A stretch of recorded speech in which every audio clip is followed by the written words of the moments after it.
मराठी बोलण्याच्या मुद्द्यावर थोबाडीत मारणे. आता आमचे प्रताप सरनाईक हे ट्रान्सपोर्ट मिनिस्टर आहेत आणि ते म्हणाले की मग हिंदी बोलता होतो मी हिंदी बोलू. लगेच मनसेचे लोक उठतात आणि सांगतात की नाही नाही यांचं नाव पांडित ठेवा. तर मला असं वाटतं की मुंबई ही भारताची आर्थिक राजधानी आहे.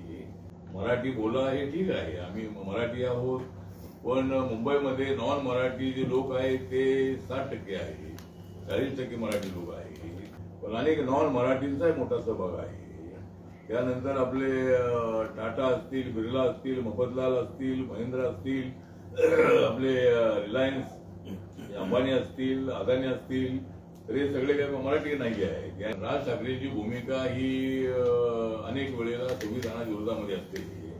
मराठी बोला हे ठीक आहे, आम्ही मराठी आहोत, पण मुंबईमध्ये नॉन मराठी जे लोक आहेत ते 60% आहे, 40% मराठी लोक आहेत आणि 60% मधले जे मराठी लोक आहेत त्यापैकी 70-80% लोक मराठी चांगली बोलतात.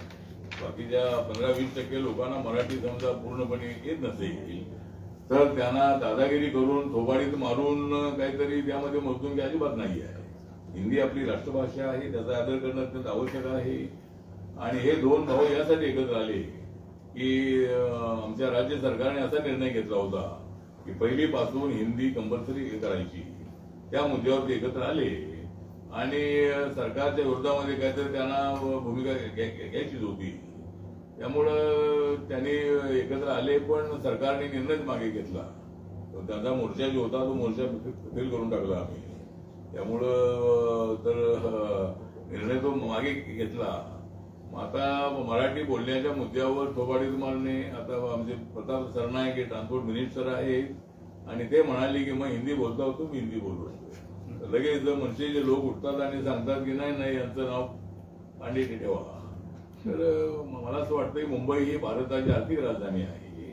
मुंबईच्या इकॉनॉमीमध्ये मराठी माणसाचा जर मोठा सहभाग आहेच आहे, पण अनेक नॉन मराठींचाही मोठा सहभाग आहे.